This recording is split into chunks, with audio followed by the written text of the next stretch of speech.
Bom dia a todos os ouvintes da Rádio Santa Fé. Eu vou falar um pouco a respeito dos principais sinais de alerta da criança que sofre abuso sexual. Alguns desses fatores eles elevam, né, as estimativas e a possibilidade da criança estar sendo vítima do abuso sexual. O primeiro fator de risco, né, o primeiro sinal de alerta, melhor dizendo, é uma mudança comportamental repentina. É claro que a gente não devemos associar eh, a introversão, a timidez ao abuso sexual. Mas se a criança é uma criança alegre, brinca, gosta de sorrir, fala alto, e de repente ela tem uma mudança para um movimento contrário, se torna mais tímida, mais fechada, né? De uma hora para outra, esse é um sinal de alerta de que algo no seu mundo pode não estar muito bem, né? Segundo sinal de alerta também, que é um dos mais típicos, né, é quando a criança tem um baixo rendimento escolar.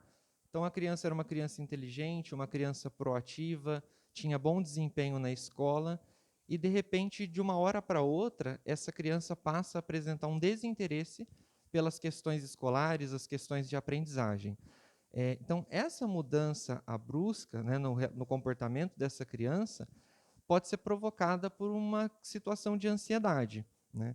A ansiedade ela coloca o corpo em estado de alerta.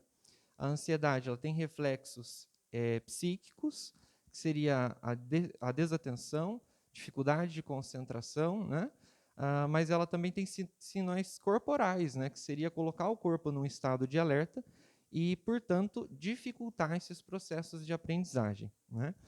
Um outro comportamento também bastante típico, né, que a gente deve olhar como sinal de alerta, é o isolamento social. Então, a criança pode vir a apresentar medo, culpa, sentimentos relacionados à vergonha, à inibição. E isso tem um impacto também, tanto nas suas relações familiares, né, que vão tender para um isolamento, de ficar só fechada no quarto, ficar muito restrita, né, no seu próprio mundo, e também o afastamento das relações de amizade, a relação com seus outros colegas. Outro fator, né, de alerta também para nós é uma sexualidade, né, exacerbada, um comportamento erotizado. Nós sabemos que a criança ela tem a sua sexualidade, mas uma sexualidade completamente distinta da sexualidade do adulto. Então, quando a criança começa a se interessar por jogos, brincadeiras de cunho sexual, naquele comportamento sexual que a gente reconhece que é uma prática do adulto, a gente está falando que essa criança está tendo acesso a informações impróprias para o seu ciclo de vida. Então, isso também não é adequado, né?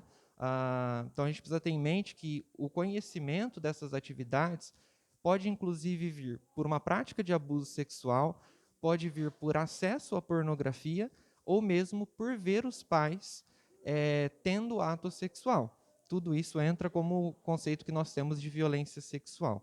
Esses são os principais sinais de alerta, e eu acrescento ainda mais um fator de risco, né, que é a negligência nos cuidados, na educação da criança.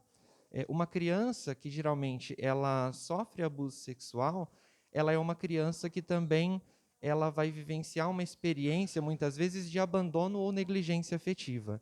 Passa horas sem supervisão familiar, passa horas sem a presença, a observação dos pais, dos cuidadores. Então ela fica mais sozinha, ela fica mais negligenciada, mais exposta e, consequentemente, também mais vulnerável para ser uma vítima do abuso sexual. No caso de Santa Fé do Sul, nós temos muitos casos registrados quanto a esse sentido? Esse é um dado a nível nacional alto. Santa Fé também tem alguns casos em acompanhamentos aqui pela equipe do CREAS, por toda a rede de proteção sexual de crianças e adolescentes. E aqui o maior índice que a gente tem, o maior desafio é levar informação para a população do que é considerado o abuso sexual, o que é a violência sexual. Porque às vezes, até mesmo por uma questão de falta de acesso à informação, as pessoas, por exemplo, não têm noção de que ter o ato sexual com a criança no quarto, isso vai gerar prejuízos para o seu desenvolvimento. Então, no geral, as pessoas ainda pensam, a criança está dormindo aqui no quarto, não tem problema. E por achar que a criança está dormindo, a criança acaba tendo acesso também a essa vivência, que não é uma vivência adequada para a sua faixa etária. Existe diferença dessa faixa etária para as violências registradas ou não? Independe? Eu acho que independe, né? A criança ela não tem conhecimento da sexualidade como nós adultos temos.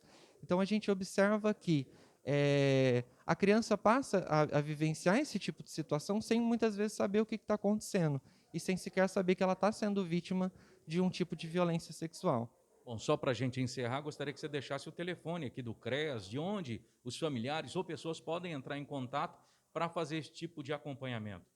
Bom, os canais de denúncia, né, a gente pode orientar o usuário a procurar o CREAS também no 3631 1510, ou então no Disque 100 dos Direitos Humanos, ou também acionar algum outro órgão da rede de proteção de crianças e adolescentes, como o Conselho Tutelar do município.